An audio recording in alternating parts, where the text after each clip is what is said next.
women. Okay, anyone who knows me knows I'm like completely obsessed with this topic, but anyway, how do you find mentors? Jill, you want to start? Yeah, so actually I think it is one of the best parts about being female, because when we say, I need help doing something, men especially just feel super obligated to help. So I think it's a great shtick that we have, and I do it all the time, whether I actually need a mentor or not. Sometimes it's just a great way to get good gossip about what's going on.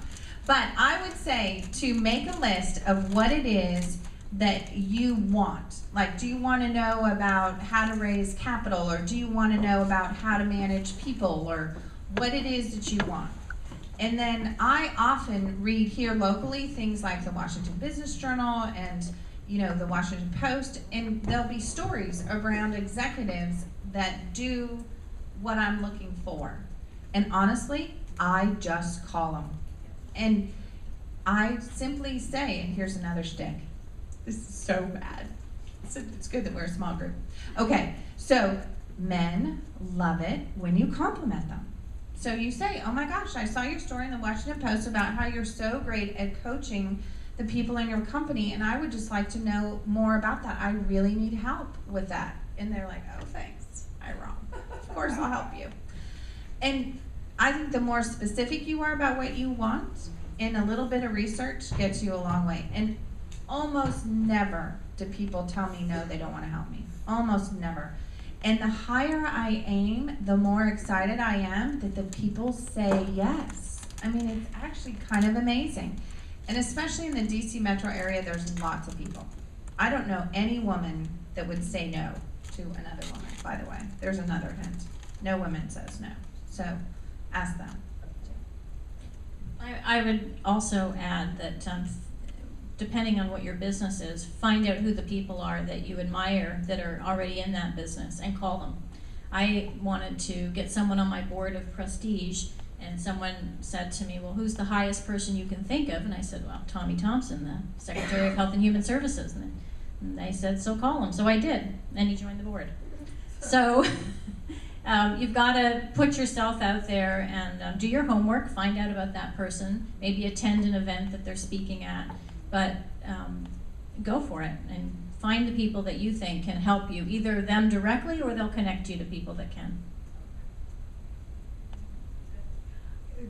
One of the things that popped in my head is not necessarily a mentor, but something that really helped me a lot through the years, and maybe it started when I was a lot younger, but I really enjoyed reading autobiographies of really successful people. And some are kind of a little too much fluff, but there's some good ones out there, and I always like to read them to kind of model some things after them. I always found that they were really great educators, and some of them I've actually gotten in contact with after I read the book. So that's another reason, another thing you can do. I think it's important to have many mentors. I don't think there's going to be one person that can answer all of those questions for you. And most importantly, it's about building a relationship. And so once you build a relationship with anyone, they'll be happy to help you build, answer questions, be there to provide tissue if you need to. But I think also it's about staying connected. So once you reach out to the Tommy Thompsons of the world, it's not just about one phone call or one email. Even after that luncheon or meeting, you need to make sure that you're staying in touch with them, certainly not stalking them, but keep them abreast of what you're doing so they can provide feedback and introductions as necessary. Christina, do you have anything you want to add?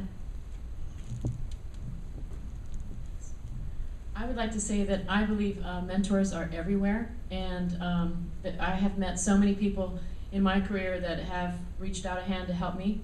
But some of the specific examples would be through networking. I belong to a lot of chambers, and I don't know if a chamber is good in your business, but I recommend always at least one chamber of commerce, and also joining maybe or volunteering for a charity, and also the association for the business or industry that you're in. So I'm very active in those three areas, and I volunteer my time. I serve on committees, and I have met incredible people by volunteering and doing some actual work for these organizations. I remember I joined the Committee for Dulles. That was the first organization I joined, and I volunteered on the membership committee, and on that committee was a banker and a guy that runs another transportation company. And within 24 hours, I was able to save money on my insurance, and I was able to get a bank loan in 24 hours. And so you meet these incredible people that can really help you in your business and send you on the right way. Another thing I did that I thought was really great was I joined a book club. And so once a month we would read a different business book. And I didn't realize when I joined that club about 6 years ago that the women in that group, there were only 6 of us, would turn into mentors for me as well. Because just when you're discussing the business book, you can learn so much from each other, their point of view, you know, and see, you can talk about other problems in your business and they can help you solve those problems. So I highly recommend those 2 things.